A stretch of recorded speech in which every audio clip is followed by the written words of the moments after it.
تیمور رحیموف از همین تالاری کوچک بر سه جهان راه یافته در رشته جودو نتیجه های بلند به دست آورده است. وی میگوید برایش به خصوص سال 2017 سالی از همه باقرار بوده است. او در مسابقات قهرمانی جهان میان جوانان که در شهر زاگرب خورواتیا برگزار شد، در رقابت‌ها در وزن زیر 100 کیلو صاحب مدال برنجی گردیده است. من با 5 نفر آزمایی نمودم. همه حریفانم پرقوت بودند. حریف آذری هم بهتر بود.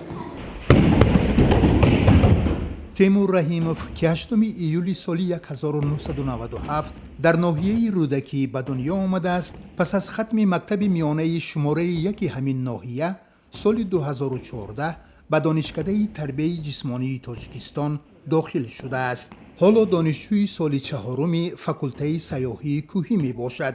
من ادامه دهنده کاری پدر و تقایم هستم.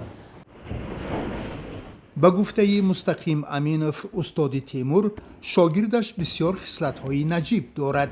از جهت جسمانی خداداد قدی بلند دارد،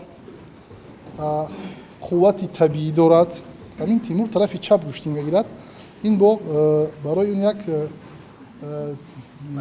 برتری است. به اطلاع مربیش، تیمور رحیموف امسال در چندین مسابقات بین المللی شرکت خواهد کرد. بنابراین او حالا همراه استادش پیوسته تمرین میکند و به موسم نو همه جانبه آمادگی میبیند. امسال خدا خواهد علاقه ما در 2 مسابقه سطحی بین المللی درخواست دادیم. در 17 و 18 فوریه در دولت استریا شهر اوبروارد یوروپا اوپن برگزار میگردد و یک هفته بعد از همونجا میگذاریم به دولت آلمان شهر دوسلدورف گراند سلم و بعد وای خدا خواهد میبینیم تیاری دیده بود با مسابقه گراند پری در دولت ترکیه شهر انتالیا.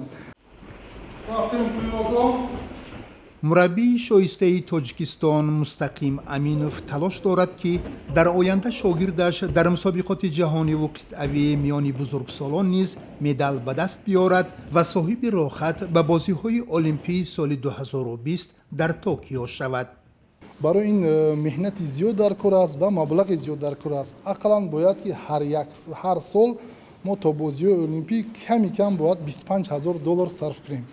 سرپرست نداریم، ما میگیم خطا نمیکنیم. همین تا همین روزا با یاردم پدری تیمورو با یاردم برادر من به این مسابقه سفربر میشویم.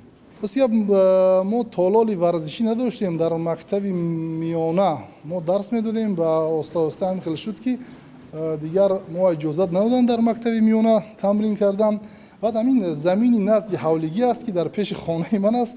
همین از برادرم خواهش کردم همین تالاری خورده مساحتش 10 به 10 است برای ما ساخته دادن. در همینجا من خدا باشه 8 سال شد مشق میکنیم. با وجود آنکه تیمور رحیموف برای مدال برنجی قهرمانی جهان و مدال نقره قهرمانی آسیا با 2 جایزه پرزیدنت تاجیکستان به مبلغ عمومی 37,500 سامانی مشرف گردیده، اینچنین به قطار 10 ورزشکاری بهترین کشور در سال 2017 داخل شده است، ولی نام او در رویخط گیرندگان استیپندیای المپی نیست. غیر از کمروش‌های استوپریوم نفرانی که در اونجا استیپندیای المپی میگیرن در جودو اصلا یگم نتیجه ندارن و یا استیپندیای المپی میگیرن.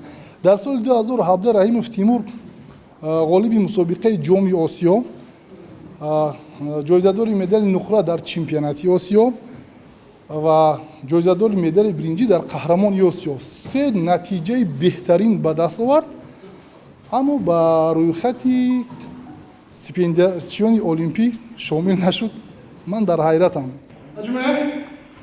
تیمور رحیموف که در طول 5 سال اخیر در چندین مسابقات بین المللی میان نورسان و جوانان پرچم تاجیکستان را برافراخته است، هدف‌های بزرگ دارد.